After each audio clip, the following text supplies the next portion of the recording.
जरा पाकिस्तान के ताल्लुक से भी बात करनी है क्योंकि पाकिस्तान के लिए मुश्किलें मुसलसल बढ़ती जा रही हैं। इस साल की शुरुआत में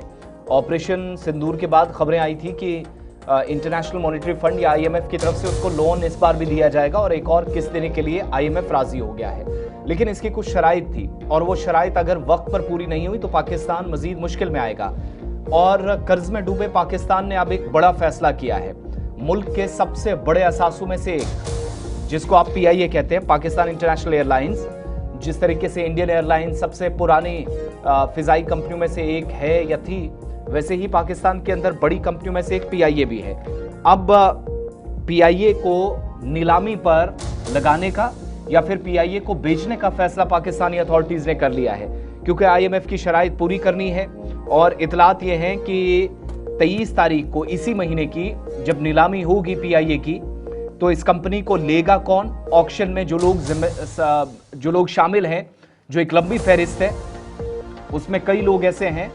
जो पाकिस्तानी एस्टैब्लिश या मिलिट्री के साथ भी जिनका लेना देना है, मुंसलिक है।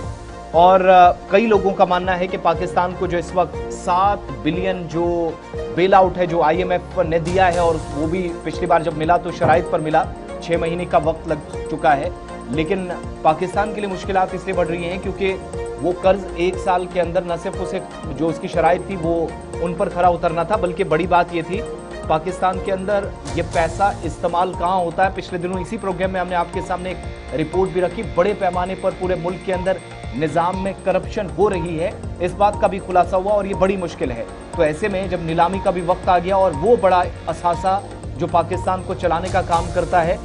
कई लोगों ने पाकिस्तान की तबाही का सबसे बड़ा सबब इसे भी माना है जो अब वो बेचने पर मजबूर हो गया है। कम से कम अच्छा जी, ये पीआईए ने जो फैसला लिया है, पाकिस्तान इंटरनेशनल एयरलाइंस का जो फैसला है जी, इसमें 51% शराकतदारी है, 51% स्टेक्स उनको बेचने हैं। और जो बिडर्स है वो लक्की सीमेंट एक कंपनी है, आरिफ हबीब कॉरपोरेशन दूसरी है, फौजी फर्टिलाइज़र कंपनी लिमिटेड, ये सबसे ज़्यादा पूरी दुनिया में इस वक्त जो है इस पर नज़र है, और एयर ब्लू लिमिटेड। ये जो कहा जा रहा है कि ये फौजी फर्टिलाइज़र प्राइवेट कंपनी जो है, इसने जब अपनी बिडिंग में प्रोसेस दिया तो कहा जा रहा है कि ये आसिफ मुनीर के काफ़ी क्लोज है, और यही वजह है कि आसिफ मुनीर डायरेक्टली इस पीआईए के स्टेक को अपने हाथ में लेना चाहता है ताकि मिलिट्री डायरेक्टली इनडायरेक्टली यहाँ पर कंट्रोल कर सके। तो ये जनाब बड़ी दिलचस्प खबर है। फिलहाल पीआईए के 51% शेयर जो है वो बेचे जा रहे हैं। हुकूमत ने बाज़ाब्ता तौर पर यह साफ कर दिया कि जो भी बिडिंग का प्रोसेस होगा वो शफाफ होगा, लेकिन आर्मी की इंटरफेरेंस के बाद, आर्मी की एंट्रेंस के बाद